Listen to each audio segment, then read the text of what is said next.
and welcome back to another video on the Wrestle Debate.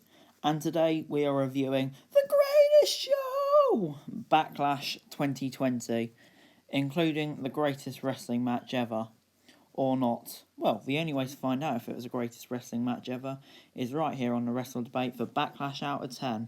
So we started off on the kickoff show with the US title match between Apollo Crews and Andrade. Poor them, I thought they could get a decent match on the main show, but no, they get demoted to the kickoff show. Apollo Crews got the victory. Angel Garza accompanied Andrade to the ring, so Kevin Owens sat on commentary to even the odds. Owens hit Garza with a stunner, and Crews countered the hammerlock DDT into a toss powerbomb to retain the title. Nice babyface win to start off the show. Decent match, got me in the mood for the show, so I'm going to give it a 6.5 out of 10. And then the first match on the main show was the Iconics versus Alexa Bliss and Nikki Cross versus the champions Sasha Banks and Bayley for the women's tag titles. Bliss hit Twisted Bliss on Peyton Royce, but Sasha Banks rolled Bliss out of the pin into a pin of her own to win the match. This was okay, I suppose. It went a bit too short for my liking. There wasn't as much drama as you'd expect for a tag team match, but it was the right result. But I'm only going to give it a 6.25 out of 10. WWE's next pay-per-view was then announced as Extreme Rules on July the 19th. Like Extreme Rules, so hype for that, and it's quite a long way away for WWE, so hopefully we get a decent build to that. But anyway, we had Sheamus defeating Jeff Hardy next, after Hardy tried to run across the security railings and dive onto Sheamus, however got broke kicked in midair, which was quality. Back in the ring, Sheamus hit a second brogue kick for the win.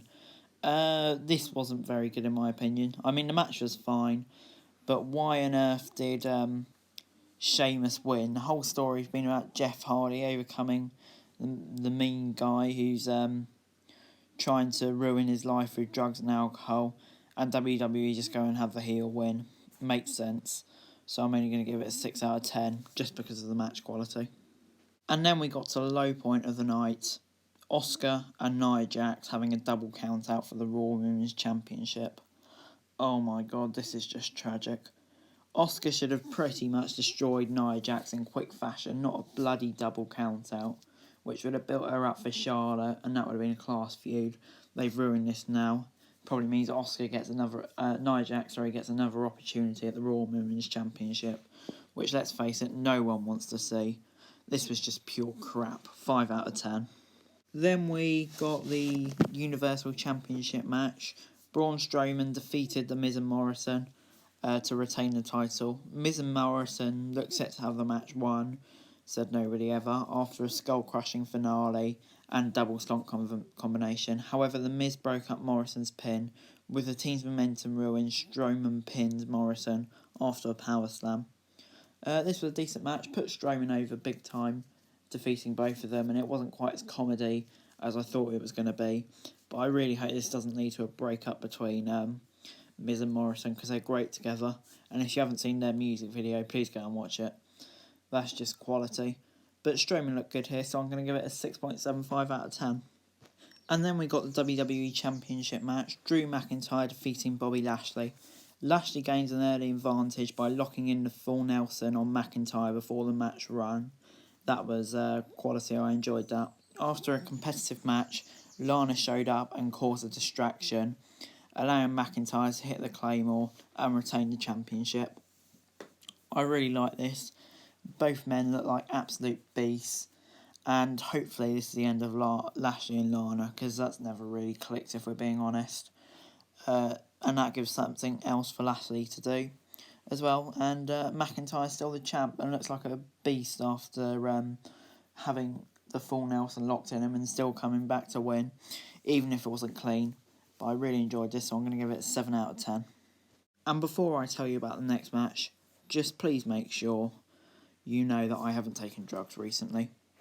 The advertised Raw Tag Title match between the Street Profits and the Viking Raiders turned out to be an extended backstage skit that saw them fight through the parking lot and the backstage arena.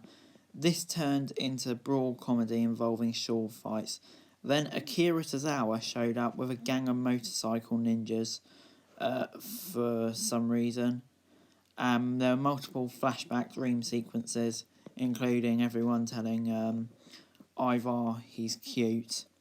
It ended when all four men fell in the trash and were threatened by what happened to be an alligator that growled like a tiger. Even though it didn't get a proper ending, and the Akira Tozawa thing was just very, very odd. Call me a fucking dork, but I really enjoyed this. It's just the sort of wrestling I like, because I'm a silly person. I don't even care. Give it a 7 out of 10. And then it was time for the greatest wrestling match ever. This match was presented with unique camera angles and enhanced audio, meaning it had canned crowd noises. Both men were introduced by a voiceover from the late great Howard Finkel, and referee Charles Robinson delivered pre-match rules wearing the old WWF referee outfit. Orton kicked out of multiple spears and Edge kicked out of multiple RKOs, and after 45 minutes, Orton countered Edge's anti-venom submission and hit him with a low blow and a punk kick to win the match. I love the punk kick. Oh, I don't really know. I thought this match was only supposed to be going 20 minutes. This went far too long. But still, there was chin locks involved in the greatest wrestling match ever. I had a good laugh over it. Some of the spots were incredible though.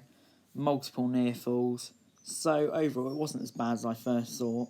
I'm going to give it a 7.25 out of 10, despite the fact I think Edge should have won, and then we could have given Edge's first loss back to an up-and-coming star, maybe someone like Drew McIntyre to really put him over.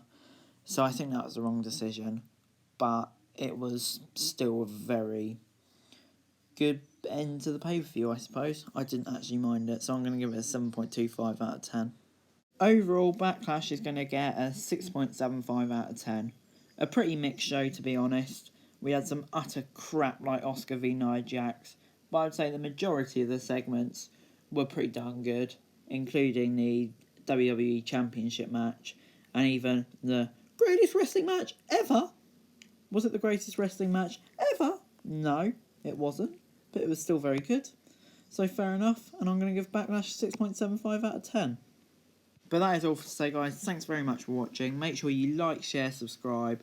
Let me know what you thought in the comments about the greatest wrestling match ever and all the other matches. Link to Twitter in the description below for the best Twitter account ever.